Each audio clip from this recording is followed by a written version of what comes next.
ठीक है, आपका नॉर्मल और प्रवर्तन कोण जो होगा वो सेम प्लेन पे लाई होगा, ठीक है। ये दो लॉ आपको याद रखना। और तीसरा पॉइंट यहां आपने क्या समझा कि there is no change of medium, यहां मीडियम में चेंज नहीं हो रहा है। यहां एक ग्लास रख दिया गया है, ठीक है, मान लीजिए, और ये यहां आया, ग्लास से टकराया और फिर से वापस चला गया, मतलब ये सेम मीडियम में हो रहा है, कोई भी मीडियम चेंज नहीं हो रहा है। तो no change of medium, no change of medium, medium में कोई चेंज नहीं हो रहा है। अब इसका जो क्वेश्चन पूछा जाता है, क्वेश्चन याद रखिएगा, जो आपका जो सिद्धांत होता है, कौन सा सिद्धांत, जो आप स्टेथोस्कोप यूज करते हो, स्टेथोस्कोप समझ रहे हो, जो आला लगाते हैं ना इस पे, दिल पे आला, उसको हम लोग बोलते हैं स्टेथोस्कोप। तो स्टेथोस्कोप जो है कौन से सिद्धांत पे काम करता है, पहला पॉइंट याद रखोगे तो आपको याद रखना है, वो काम करता है रिफ्लेक्शन पे, परावर्तन पे। स्टेथोस्कोप आला जो होता है, स्टेथोस्कोप किस पे काम करता है, आपका रिफ्लेक्शन पे काम करता है। ये चीज आपको याद रखना है, ठीक है, समझ में आया। तो ये था आपका लॉज ऑफ रिफ्लेक्शन, ठीक है, प्रवर्तन के सिद्धांत, आपको ये चीज याद रखना है, ठीक है। अब देखो हम लोग बात करते हैं, अब मेन पॉइंट पे आते हैं। अब हम लोग आते हैं अपना मेन टॉपिक पे, वो है आपका कौन सा, कि रिफ्लेक्शन, प्रवर्तन क्या होता है। देखिए हमने रिफ्लेक्शन में क्या पढ़ा, अपवर्तन में हमने जो प्रवर्तन में क्या पढ़ा। देखो रिफ्लेक्शन मतलब होता है प्रवर्तन, ठीक है, और रिफ्रैक्शन मतलब होता है अपवर्तन, ठीक है। अब ये कंफ्यूज नहीं होना इसके, ठीक है, मैं फिर से बता देता हूं। आपका जो रिफ्लेक्शन होता है, ठीक है, रिफ्लेक्शन जो होता है उसको हम लोग बोलते हैं क्या, प्रवर्तन, ठीक है। और आपका जो रिफ्रैक्शन होता है, ठीक है, उसको बोलते हैं हम लोग अपवर्तन, ठीक है। तो ये चीज आप समझ के रखो। चलिए, तो जो आपका रिफ्रैक्शन है, ठीक है, अपवर्तन है, इसमें क्या होगा, आपका मीडियम चेंज हो रहा है। देखिए पहले एक लाइट था जो आपका मान लीजिए एयर में ट्रेवल कर रहा था, ऊपर वाला एयर मान लो, ठीक है, ये एयर मान लो, ठीक है, और ये एयर से कहां आ रहा है आपका, ये आ रहा है आपका वाटर में, ठीक है। तो यहां से आपको क्या क्या समझना है, ध्यान से समझिए। देखिए याद रखिएगा, जब भी मीडियम चेंज होगा तो वो क्या होगा, वो आपका रिफ्लेक्शन होगा। और जब मीडियम चेंज नहीं होगा, एक ही मीडियम में लाइट आता है वापस चला जाता है, तो वो क्या होगा, आपका रिफ्लेक्शन होगा, ठीक है, समझ में आया। अब देखिए क्या क्या आपको यहां से याद रखना है, जो जैसे कि एयर है, ठीक है, एयर है, और यहाँ क्या है आपका वाटर है। आपको मैंने पढ़ाया है कि जो एयर क्या है, या इस दो मीडियम के बारे में अगर देखें तो एयर जो होगा अभी यहाँ रेयर मीडियम होगा, मतलब विरल माध्यम होगा, और जो यहाँ वाटर जो है आपका क्या होगा, आपका डेंसर मीडियम होगा, डेट मीन ये क्या होगा, सघन माध्यम होगा। ये चीज आपको पता है, विरल एंड सघन माध्यम, ठीक है। अब एक चीज समझना कि जब भी आपका लाइट, ये जो लाइट है, ठीक है, जब भी आपका लाइट, ठीक है, रेयर मीडियम से, डेट मीन्स विरल, देखो रेयर मतलब विरल और डेंसर मतलब सघन माध्यम, ठीक है। तो जब भी आपका लाइट रेयर मीडियम से डेंसर मीडियम की तरफ आएगा, तो याद रखिएगा ये हमेशा नॉर्मल की तरफ झुकेगा। क्या होगा, नॉर्मल की तरफ झुकेगा। मैंने क्या बोला, जब भी रेयर मीडियम से डेंसर मीडियम की तरफ आएगा, क्या होगा, जो ये रेज है, लाइट का रेज है, वो क्या होगा, डेंसर मीडियम की तरफ झुकेगा। दूसरा पॉइंट आपको ये याद रखना है कि जब भी डेंसर मीडियम से रेयर मीडियम की तरफ जाएगा, तो ये जो है आपका जो एंगल, मान लो कि मैं यहां से इस तरीके बनाता हूं, तो ये दूर जाएगा, मतलब नॉर्मल से यहां दूर जाएगा, और नॉर्मल से यहां ये पास आएगा। तो दो पॉइंट आपको याद रखना है कि जब भी हम लोग रिफ्रैक्शन का बात करते हैं, अपवर्तन का बात करते हैं, तो लाइट अगर रेयर मीडियम से डेंसर मीडियम में आ रहा है, तो ये क्या करेगा, नॉर्मल की तरफ झुकेगा। जो ये आपका नॉर्मल है, नॉर्मल की तरफ जाएगा, मतलब उसके पास जाएगा, ठीक है। और अगर डेंसर मीडियम से रेयर मीडियम की तरफ जाएगा, तो नॉर्मल से दूर जाएगा। दो क्वेश्चंस यहां से बनते, ठीक है, यहां तक समझ में आया। और हमने आपको ये चीज पहले ही समझाया था कि जो जितना डेंसर मीडियम होगा, जो जितना सघन माध्यम होगा, उसमें स्पीड ऑफ लाइट क्या होगा, कम होगा। ये चीज मैं आपको पहले ही बता चुका हूं, ठीक है। तो अगर मैं यहां पूछूं कि एयर में ज्यादा स्पीड होगा कि वाटर में ज्यादा स्पीड होगा, तो आप क्या बोलोगे, सिंपल कंसेप्ट लगाओगे कि जहां जो ज्यादा डेंसर है वहां स्पीड कम होगा। तो स्पीड ऑफ लाइट का जो रिलेशन होता है, ठीक है, आपका याद रखिएगा, डेंसर मीडियम, जितना ज्यादा डेंसर मीडियम होगा, ठीक है, उतना स्पीड ऑफ लाइट कम होगा, याद रखिएगा। तो तीन चीज आपने यहां से समझा, फिर से मेरे साथ जल्दी से रिपीट करो। जब भी लाइट, ठीक है, क्या मैंने क्या बोला, जब भी लाइट आपका रेयर टू डेंसर जाएगा, मैंने क्या बोला, रेयर टू डेंसर जाएगा, ठीक है, ये रेयर है, रेयर टू डेंसर जाएगा, तो नॉर्मल की तरफ ये झुकेगा, और डेंसर से रेयर की तरफ जाएगा तो नॉर्मल से अलग होगा, और माध्यम जितना डेंसर होगा स्पीड ऑफ लाइट उतना ही कम होगा। ये चीज आप पहले पढ़ चुके हो। चलिए अब इतना अगर आप समझ गए तो आप बहुत चीज समझ गए हो कि डेंसर मीडियम में क्या होता है, मीडियम चेंज होता है, ठीक है। जैसे कि यहाँ एयर था, यहाँ आपका वाटर था, ठीक है। अब देखो जो ये आपका जो अपवर्तन है, ठीक है, अपवर्तन में क्या होता है कि कुछ कुछ क्वेश्चंस बनते हैं। जैसे कि पहला क्वेश्चन आपका बनता है कि सूर्य निकलने से पहले, ठीक है, और सूर्यास्त मतलब देखो सनराइज और सनसेट मतलब सूर्य निकलने से पहले और सूर्य डूबने के बाद भी हमें क्या होता है 5 मिनट तक लगता है, जैसे कि सूर्य निकल रहा है, निकलने से पहले 5 मिनट पहले ही हमें लगता है कि सूर्य निकल गया है, ठीक है, पहला क्वेश्चन। दूसरा क्वेश्चन, डूबने के बाद भी लगता है कि 5 मिनट तक सूर्य हमें दिख रहा है। तो ये जो फेनोमेना होता है ये किस कारण होता है, सनराइज और सनसेट बोलते हैं ना कि सनराइज 5 मिनट पहले ही हमें दिख रहा है, तो ये किस फेनोमेना से होता है, तो आपको याद रखना है रिफ्रैक्शन। ये पहला क्वेश्चन, ठीक है, मैं बस वर्ड्स में आपको करवा दे रहा हूं। दूसरा क्वेश्चन, आपने देखा होगा कि तारों का चमकना, तो तारों का जो चमकना होता है, ट्विंकलिंग ऑफ स्टार, उसके पीछे क्या रीजन है, आपका अपवर्तन। दूसरा क्वेश्चन। तीसरा क्वेश्चन, जब भी हम लोग मछली को पानी में देखते हैं लगता है कि वो ऊपर है, ठीक है, बट जब हम उसे पकड़ने जाते हैं तो हमें हाथ में नहीं आता है क्योंकि वो नीचे होता है, तो इसका कारण क्या है, आपको याद रखना है अपवर्तन। चौथा आपको याद रखना है, आपको दिख रहा है बेंडिंग ऑफ पेंसिल, जब भी पानी में हम लोग कोई पेंसिल को इस तरीके से रखते हैं तो लगता है कि यहाँ से टूट गया है या बेंड हो गया है, ये क्यों होता है, तो ये भी होता है अपवर्तन के कारण, ठीक है। इतना चीज समझ में आया। और एक चीज याद रखिएगा, जो आपका रेनबो होता है, रेनबो आपको पता है, ठीक है, इंद्रधनुष जो बनता है उसमें जो आपका प्राथमिक इंद्रधनुष है, याद रखिएगा, उसमें 2 बार क्या होगा, आपका रिफ्रैक्शन होगा।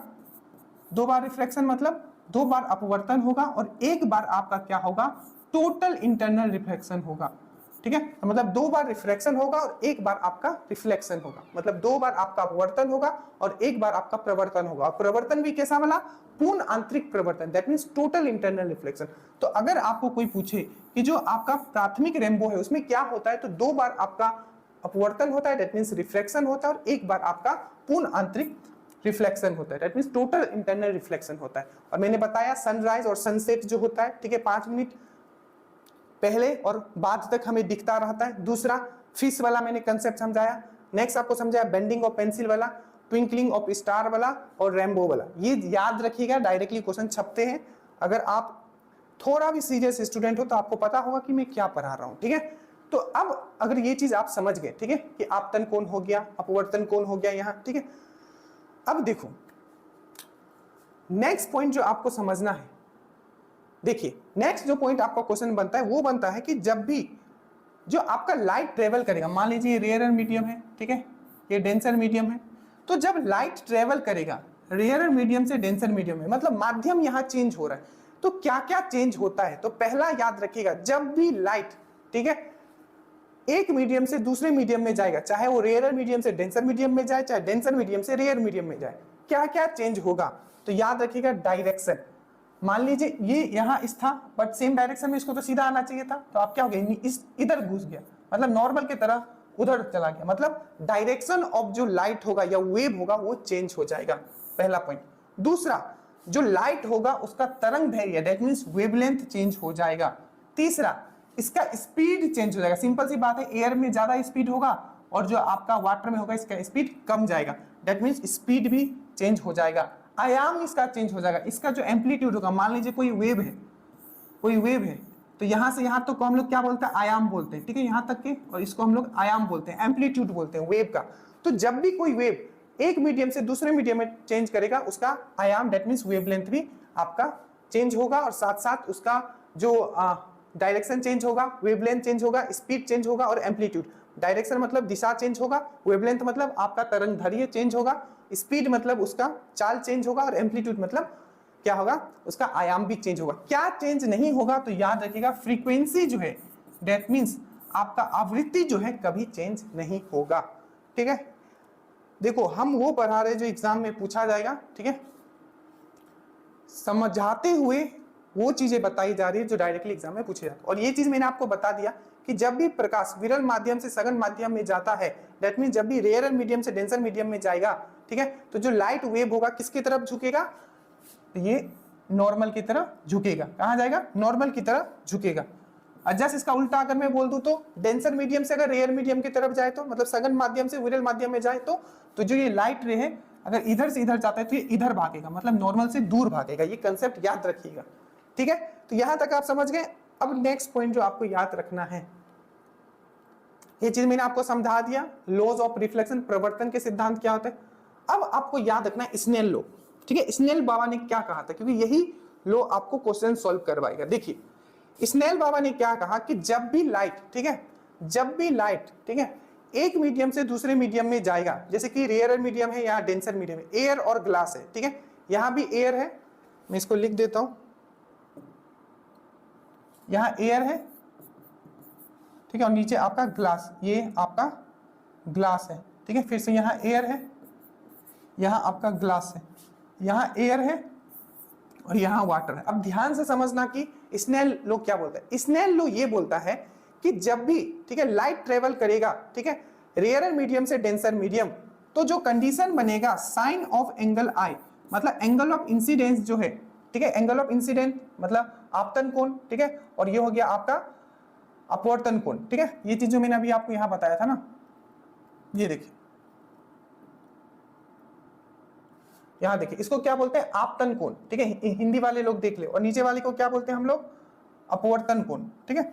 तो देखिए sine of angle I, that means angle of incident जो होगा आपतन कोण का, अगर मैं साइन ऑफ आई लिखूं, ठीक है, क्या लिखूं, साइन ऑफ आई लिखूं, मतलब ये जो एंगल बना है यहां साइन ऑफ आई लिखूं, मतलब एंगल ऑफ इंसिडेंस जो है, ठीक है, उसका साइन ले लूं, ठीक है, और नीचे में लिखूं साइन ऑफ आर, मतलब एंगल ऑफ रिफ्रैक्शन या प्रवर्तन कोण जो बना है उसका मैं आर ले लूं, तो sine of I by sine of R जो होगा ये हमेशा कांस्टेंट होगा, कभी ये चेंज नहीं होगा, ठीक है, ये याद रखेगा। और ये कब तक चेंज नहीं होगा, जब तक आपका ये मीडियम चेंज नहीं होगा। जैसे यहां एयर है, ठीक है, यहां ग्लास है, यहां एयर है, यहां ग्लास है, तो जब भी sine I by sine R लिखोगे जो नंबर आएगा वो हमेशा कांस्टेंट ही आएगा, यही। बट अगर आपने मीडियम चेंज कर दिया, जैसे कि एयर है यहां वाटर है, तो यहां जो आपका आएगा फिर से वो वेरी हो जाएगा। अब देखो ये कैसे, मैं क्या बोल रहा हूं, इसका मैं आपको लाइव प्रूफ दिखाता हूं। देखिए ये देखिए, जैसे कि साइन आई मैंने लिया 30, साइन 19.5 लिया, इसका वैल्यू निकालोगे तो ये आएगा 19.5। फिर से देखो यहां मीडियम सेम है, यहां भी एयर है, ठीक है, नीचे वाला ग्लास है, ये वाला ग्लास है, याद रखिएगा, ठीक है। तो यहां देखिए, यहां क्या है आपका, देखिए तो ये क्या आ गया आपका, ये साइन 30 है, साइन 19.5 है, तो क्या आया, दोनों को डिवाइड करोगे तो 1.5 आया। यहाँ साइन 60 है, साइन 35.5 है, तो यहाँ क्या है 1.5 है। तो ये जो आपका कांस्टेंट वैल्यू आ रहा है, देखिए यहाँ भी 1.5 आ रहा है, यहाँ भी 1.5 आ रहा है, तो इससे आपका स्नेल लॉ प्रूफ होता है। क्योंकि स्नेल ने क्या बोला कि sine of I by sine of R equal to हमेशा कांस्टेंट आएगा जब तक आपका मीडियम चेंज नहीं होगा। The ratio of sine of angle of incident to the sine of angle of refraction remain constant until medium is same, ठीक है, मैंने हिंदी में आपको समझा दिया वही चीजें। अब देखो यहाँ साइन 50 है, ठीक है, साइन 50 है, और यहाँ क्या है आपका साइन 36 है, यहाँ कितना आया, यहाँ 1.3 आया। क्यों चेंज हो गया, क्योंकि हमने मीडियम चेंज कर दिया, ऊपर तो एयर है पर नीचे ग्लास की जगह हमने वाटर रख दिया। अब ये जो आप देख रहे हो 1.5 है, यहाँ 1.5 है, 1.3, इसी को हम लोग बोलते हैं रिफ्रैक्टिव इंडेक्स, दैट मींस इसी को हम लोग बोलते हैं अपवर्तांक, ठीक है, समझ में आया। तो स्नेल जी ने क्या बोला कि sine of I divided by sine of R, that means angle of incidence divided by angle of reflection लेंगे, उसमें साइन का अगर फंक्शन लेते हैं साइन थीटा वाला, ठीक है, तो उसका हमेशा कांस्टेंट आएगा। कब तक, जब तक आपका मीडियम चेंज नहीं होता है। और ये जो आता है उसी को हम लोग बोलते हैं रिफ्रैक्टिव इंडेक्स। और हमने आपको क्या करवाया था, जिस मीडियम का रिफ्रैक्टिव इंडेक्स ज्यादा होगा वहां स्पीड ऑफ लाइट कम होगा, लिखते चलिएगा, ठीक है। ऐसे सब चीज मैंने आपको समझाया भी अच्छे से, समझ में आया। अब देखो इसका यूज क्या है, जैसे कि पहला क्वेश्चन आपको दिख रहा होगा, देखिए पहला क्वेश्चन ये है, ये रेयर मीडियम हो गया, ये डेंसर मीडियम हो गया। देखिए अभी पहला क्वेश्चन आपको यहाँ दिख रहा होगा, पहला क्वेश्चन ये है कि आपको एंगल ऑफ इंसिडेंट दिया हुआ है, दैट मींस आपतन कोण दिया हुआ है, ठीक है, उसके बाद आपका 19.5 यहाँ दिया हुआ है, प्रवर्तन कोण भी आपको दिया हुआ है, ठीक है, दोनों दिया, एंगल ऑफ इंसिडेंट दिया और एंगल ऑफ रिफ्रैक्शन दिया हुआ है। आपको पूछा है कि इसका रिफ्रैक्टिव इंडेक्स कितना होगा, ठीक है, मतलब N2 का रिफ्रैक्टिव इंडेक्स, मतलब ये जो आपका दूसरा वाला माध्यम दिया है, इसका रिफ्रैक्टिव इंडेक्स क्या हो। क्यों? क्योंकि ये तो हमने एयर लिया है ना, एयर का रिफ्रैक्टिव इंडेक्स कितना होता है सबको पता है, वो हमेशा 1 लेते हैं। कितना लेते हैं? 1 लेते हैं। हमें किसका रिफ्रैक्टिव इंडेक्स निकालना है? हमें निकालना है आपका ये दूसरा वाला मीडियम का, ग्लास का। तब कैसे निकालेंगे? सबसे पहले तो मैंने आपको क्या बताया था, sine I by sine R क्या होता है? कांस्टेंट होता है, ये याद रखिएगा। Sine I by sine R आप इसको याद रखिएगा, फॉर्मूला आपका ये है। इसी चीज को आप ऐसे भी लिख सकते हो, कोई इशू नहीं है, ठीक है। देखो तो sine I by sine R होता है n2, n2 मतलब क्या होगा? इसका रिफ्रैक्टिव इंडेक्स, नीचे वाला का रिफ्रैक्टिव इंडेक्स, और n1 क्या होगा? ऊपर वाला का रिफ्रैक्टिव इंडेक्स। तो सिंपल है, देखिए वही चीज लिखा है, या इसको इस तरीके से भी लिख सकते हो। तो n2 मुझे निकालना है, ठीक है। तो और n1 का मुझे वैल्यू दिया हुआ है, तो मैंने देखो n1 की जगह मैंने 1 लिख दिया, साइन आई की जगह मैंने 30 लिख दिया, n2 मुझे निकालना है साइन 19.5 लिख दिया। तो n2 का जो वैल्यू आ जाएगा, ये आ जाएगा 1.5। ठीक है, समझ में आया? सिंपल है। अब आइए आगे चलते हैं। तो आज आपने बहुत इंपॉर्टेंट चीज समझ गए हो। अब इसको आप खुद करोगे।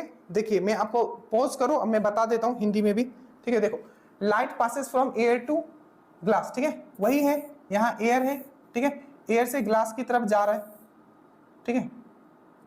तो इधर थोड़ा झुकेगी ये, ठीक है। तो ये है एयर, ठीक है, और ये है आपका ग्लास। देखिए तो यहाँ क्या बोला है कि light passes from air into the glass, air से ग्लास की तरफ जा रहा है, ठीक है। और ग्लास का आप देख लो रिफ्रैक्टिव इंडेक्स कितना दिया हुआ है? 1.5। तो ये वाला जो n2 आपको यहाँ दिया हुआ है 1.5, ठीक है।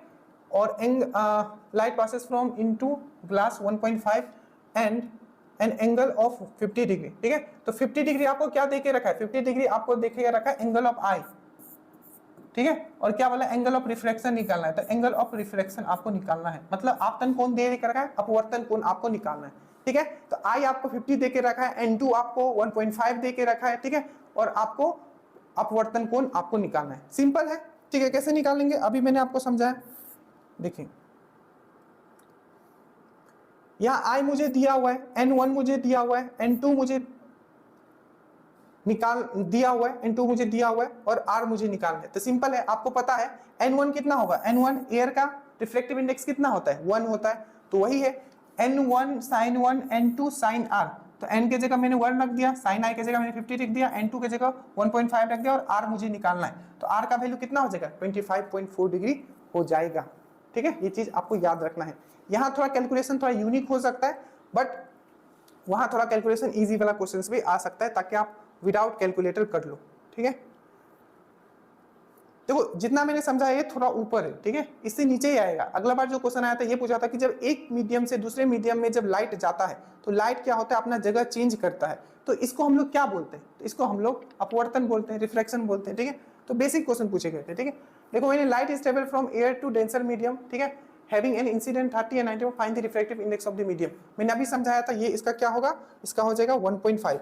आंसर क्या हो जाएगा? 1.5। दूसरा देखिए,